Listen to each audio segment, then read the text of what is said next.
कृष्ण कन्हैया लाल की जय। श्री प्राणनाथ प्यारे की जय। भारत माता की, भारत माता की। वंदे वंदे वंदे। अब आप यहाँ पे आए हो तो आपको ये जानकारी होना चाहिए कि भाई हम कहाँ गए थे। ये प्राणनाथ का मंदिर है। हम प्राणनाथ के मंदिर में गए थे, ये आपको जानकारी है। लेकिन प्राणनाथ कौन है? यहाँ जो पूजा होती है, सेवा होती है, भक्ति होती है, सब कृष्ण की होती है। नमस्कार दोस्तों, मैं सुरेश श्रीवास्तव सौरभ आपका श्री पद्मावतीपुरी धाम भाग 13 में स्वागत करता हूँ। अनंत श्री प्राणनाथ मंदिर हम आए हुए थे नए विषय पर वीडियो बनाने, परंतु यहाँ हमने देखा मैहर जिला के कुछ विद्यालय के बच्चे पन्ना नगर भ्रमण के लिए आए हुए थे। इसी क्रम में श्री प्राणनाथ मंदिर भी आए। बच्चों की जिज्ञासा हुई मंदिर के बारे में जानकारी प्राप्त करने की। तभी वरिष्ठ धर्म उपदेशक पंडित खेमराज शर्मा महाराज जी ने ऐसा क्या बोला कि दर्शनार्थी मंत्र मुग्ध हो गए। आप भी सुनिए। कृष्ण कन्हैया लाल की जय। श्री प्राणनाथ प्यारे की जय। भारत माता की, भारत माता की। वंदे वंदे वंदे।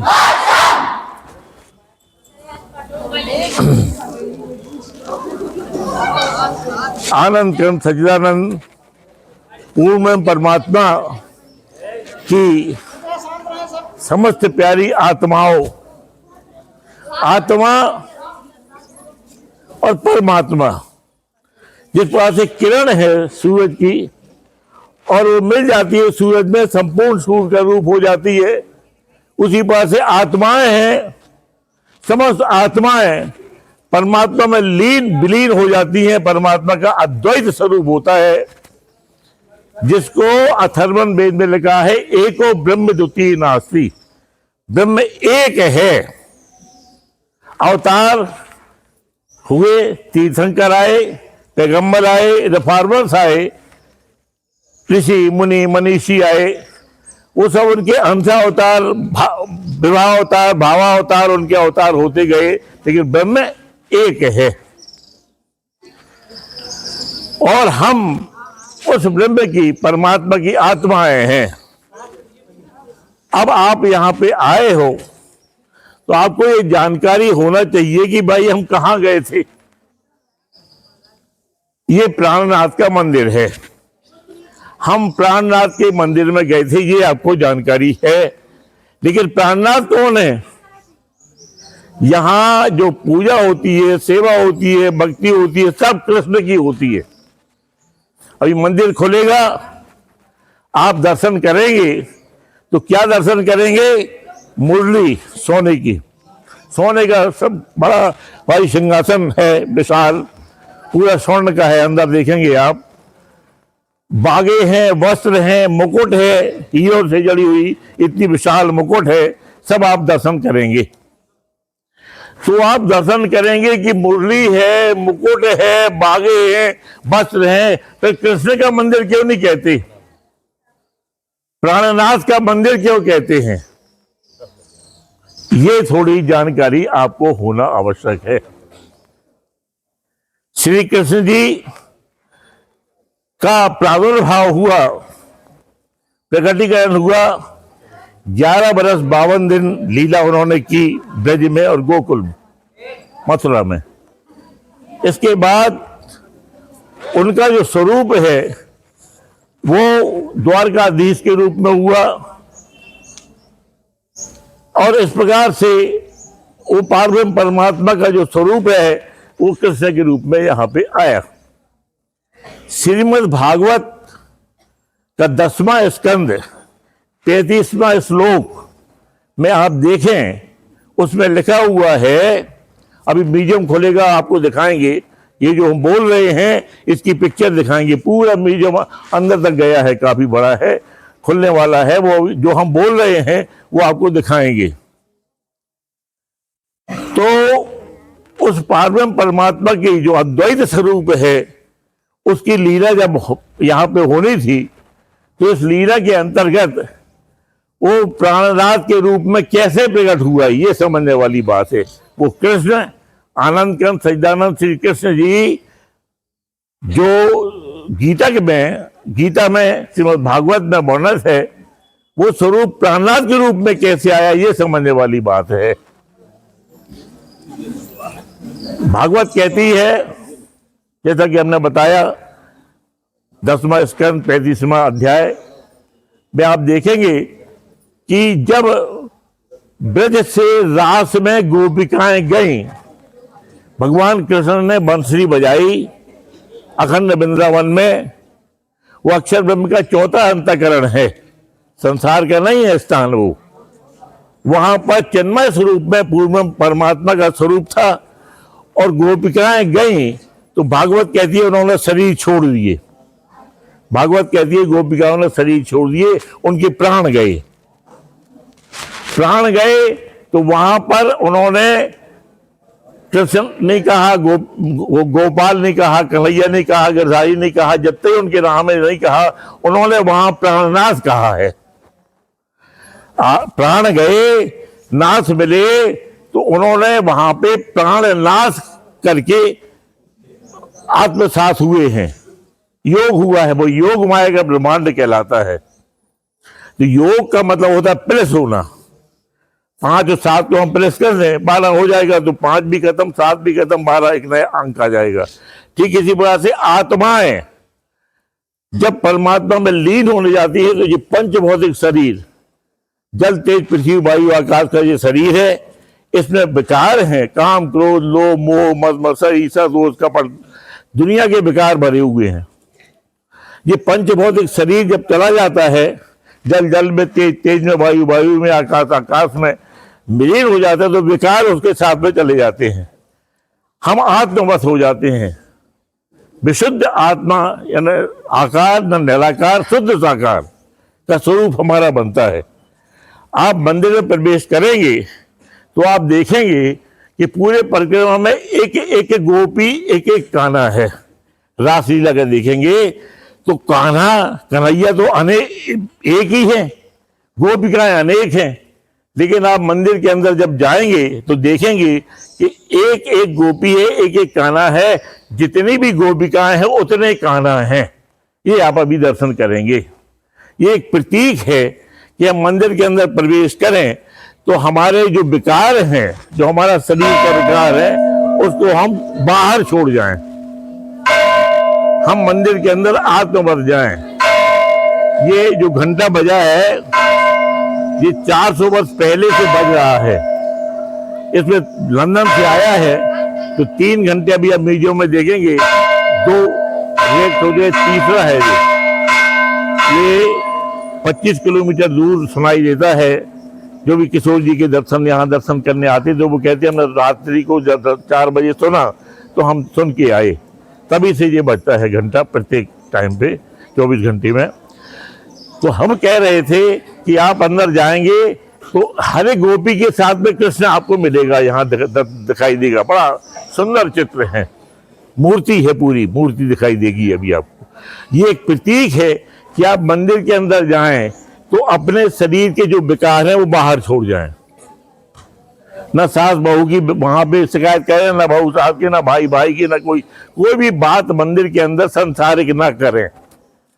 आत्मवश जाएंगे तो आप खड़े होंगे सामने तो आपको दिखाई देगा जो स्वरूप है, मूर्ति है, वो कैसे दिखाई देगी आपको। वहां पे मुरली दिखाई देगी, बागे वस्त्र, ऐसा पिछोरा नहीं है जैसे बागा पहनते हैं, वस्त्र पिछोरी सब पूरा श्रृंगार और मुकुट। तो आप खड़े हो जाएंगे आंख बंद खोल करके, तो वो जो स्वरूप खड़ा हो जाएगा वो आत्मा से खड़ा होगा। वो बंसरी ले लेगा, बागे पहन लेगा आपकी आत्मा से, और वो खड़े हो जाए तो वो साकार भी नहीं निराकार भी नहीं, शुद्ध साकार स्वरूप खड़ा मिलेगा आपको। तो प्राण जब नाथ में मिल जाते हैं सूरज किरण जो है सूरज में मिल जाती है, योग माया का प्रमाण, योग माया प्लस होना, तो हम आत्मा परमात्मा प्लस हो जाते हैं, अद्वैत स्वरूप में आ जाते हैं, एक स्वरूप में आ जाते हैं। जो जल की तरंग है, लहरें हैं, कहते हैं लहरें, अरे लहरें क्या, वो तो समुद्र ही है, उनकी लहरें शांत हो गई। लहरें क्या शांत हो गई, समुद्र शांत हो गया, लहरें तो समा गई ना उसमें। इसी प्रकार से आत्माएं प्राण जो है नाश में समा जाते हैं, इन दोनों को प्लस होता है, उसको कहते हैं प्राणनाश। हम जब अद्वैत स्वरूप में आते हैं तब हमारा स्वरूप जो है पारब्रह्म परमात्मा के स्वरूप में लीन हो जाता है, तो प्राणनाथ का स्वरूप प्रकट होता है। इसलिए यहाँ का नाम, इस मंदिर का नाम प्राणनाथ रखा गया। अब ये शास्त्रीय पौराणिक ऐतिहासिक प्रमाणिक है। शास्त्रीय कैसे? प्रत्येक धर्म शास्त्र में ये साक्षी दी गई है। उदाहरण के तौर पे यहाँ पे श्लोक लिखे हुए हैं, आपको दूसरे मंदिर में दिखाएंगे। ये साधना स्थली है, ये संसद भवन है, अंदर दिखाएंगे, बड़ी अच्छी चित्रकारी है, बहुत अच्छा संसद भवन है। भगवान शंकर ने जब उमा को अमर कथा सुनाई तो अमर सो गई, और वो पक्षी था जिसको पोपट बोलते, सूहा है ना, तो वो अंदर फूटा और वो हुक्का देने लगा। भगवान शंकर समझे भी हुक्का दे रहे हैं, पार्वती सुन रही हैं। जब कथा पूरी हुई तो देखा पार्वती सो रही थी। उमा ने कहा हम तो सुन नहीं पाए, आप सुनाइए हमें।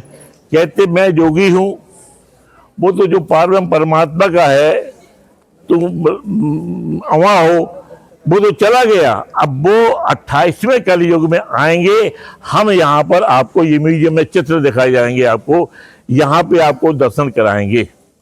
तो भगवान शंकर ने शिव पुराण के अंतर्गत नाजा पंचरात्र अध्याय में ये वर्णन किया है कि वो विंध्याचल के पर्वत की टेकरी पे यहाँ पे आए, उमा को उन्होंने बताया, दर्शन कराया यहाँ पे, और यहाँ पर नृत्य किया, वो अपना नृत्य किया। इस प्रकार से ये चित्र इसमें दिखाए गए हैं। ये लिखा है कि पद्मावती कैन सर्दे बिंद पृष्ठ विराजते इंद्रा नाम सा देवी भविष्यति कलियुगे। ये प्राणनाथ का स्वरूप संसार में आया, उनकी आत्मा का नाम इंद्रावती है। तो वो जो श्लोक दिए हुए हैं भगवान शंकर के, फिर उन्होंने कहा कैसे पहचानेंगे उनके भक्त कैसे हैं, तो उन्होंने पद्धति बताई। वो पद्धति यहाँ पे लिखी हुई है, सदगुरु ब्रह्मानंद है, सूत्र है, अक्षर रूप, सखा सदा तन से परे, ये उनकी पद्धति है। वो जो प्रणामी धर्म में मान्य है, मानी जाती है। भगवान शंकर ने उमा से जो बताई वही इस धर्म की पद्धति है। इसके बाद जब आप यहाँ पे दर्शन करेंगे तो वो जो प्रतीक देखेंगे तो आपका साधना में लीन हो जाएंगे। लेकिन एक बात है, इस मंदिर में एक बहुत बड़ा चमत्कार है, जो ऑल ओवर विश्व, इंडिया के तो आते हैं, दशहरा के दिन आप आए तो यहाँ भारत के प्रत्येक प्रांत के आते हैं, ये कमरे सब भर जाते हैं। 6 धर्मशाला है पास ही में मंदिर की, वो पूरी फुल हो जाती हैं, खाना पीना रहना सब पूरा फ्री रहता है। तो दशहरा से पंचमी तक का ये कार्यक्रम चलता है यहाँ पे। तो ये एक चमत्कार है।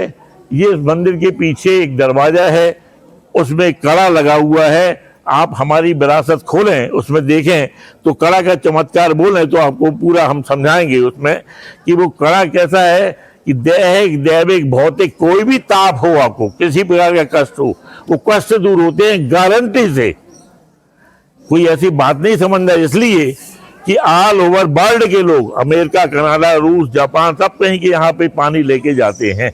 इंडिया के तो सब लेके जाते ही जाते हैं। डॉक्टर स्वयं आता है, टीवी पे हमेशा आता है इसका कड़ा का। तो वो अगर आप अभी आपको कष्ट हो तत्काल देख लो, अभी हाथ में पैर में कई कष्ट हो, अभी वो कड़ा घिस देख लेना, अभी आपको पता लग जाएगा। मैं कॉलेज में था, ऐसी बच्चियों को पढ़ाता था, कॉलेज में ऐसी बच्चियों को पढ़ाता था यहाँ पे डिग्री कॉलेज में। तो वहाँ पर 60 में अपॉइंटमेंट हुआ, 2004 में रिटायरमेंट हुई। लेकिन हम चर्चा करने के लिए 70 से जा रहे हैं बाहर। तो मतलब कहने इसलिए ये बताया हमने कि हमारी जैसी छात्राएं थी, गर्ल्स कॉलेज था, तो उसको दर्द हुआ, तकलीफ, हमने बताया, गाड़ी पे अपने सीधे लाए, कड़ा का जल दिया, दर्द शांत हो गया। डॉक्टर को चेक कराए तो उसका स्टोन है। स्टोन तो है, वो तो निकाला जाएगा कायदे से, लेकिन दर्द तत्काल समाप्त हो। कितने एग्जाम्पल हैं, बहुत एग्जाम्पल हैं जो कि आप इसमें देखेंगे यूट्यूब में, कड़ा का चमत्कार, तो हम सब एग्जाम्पल आपको बताएंगे। और सब प्रकार के ताप दूर होते हैं, क्योंकि हमारा मकान इस दरवाजे के सामने है, तो रात को 2 बजे आदमी खड़खड़ाता है दरवाज़ा खोलने के लिए, तो हम इनको जो सर्वेंट है यहाँ पे बुलाते हैं, तो वो जल ले जाते हैं। डॉक्टर कहता है ताज्जुब हो गया, ये तो नॉर्मल डिलीवरी होनी ही नहीं थी, ये तो ऑपरेशन होना था, ये भागा जल लेके आया, पिला दिया, नॉर्मल हो गई, बात क्या होगा। वो डॉक्टर स्वयं आते हैं यहाँ पर और परीक्षण करते हैं, वो स्वयं जल ले जाते हैं। कोई ऐसा नहीं कि चपरासी को भेजे पता नहीं कहाँ का लिया है जल। मतलब कहने का कि किसी प्रकार का कष्ट हो, कैसा भी हो, ये बात आपको सेल्फ एक्सपीरियंस को, स्वयं रियलाइजेशन की है, स्वयं अनुभव की है, कोई कहने वाली बात नहीं। ये जो है विश्व के लोग आते हैं यहाँ का जल ले जाते हैं, तो वो अभी आप लेंगे, अभी आप लगाएंगे पीछे, तो आपको स्वयं ही अनुभव होगा। अभी आपने देखा श्री पद्मावती पुरी धाम भाग 13 में वरिष्ठ धर्म उपदेशक पंडित खेमराज शर्मा महाराज जी से श्री प्राणनाथ जी मंदिर की जानकारी। वीडियो आपको कैसा लगा कमेंट्स करके बताइएगा। यदि आपने श्री पद्मावती पुरी धाम भाग 1 से 12 तक नहीं देखा तो अवश्य देखिएगा, लिंक नीचे दे दूंगा। अभी तक जो वीडियो देख रहे हैं उनका मैं हृदय से आभारी हूँ। ऐसे ही वीडियो देखने के लिए हमारी विरासत चैनल को सब्सक्राइब, लाइक, कमेंट्स कीजिएगा। वीडियो पसंद आने पर अपनों को शेयर कीजिएगा। फिर मिलते हैं कुछ विशेष जानकारी के साथ श्री पद्मावती पुरी धाम भाग 14 में। सभी को प्रणाम। जय हिंद, जय भारत।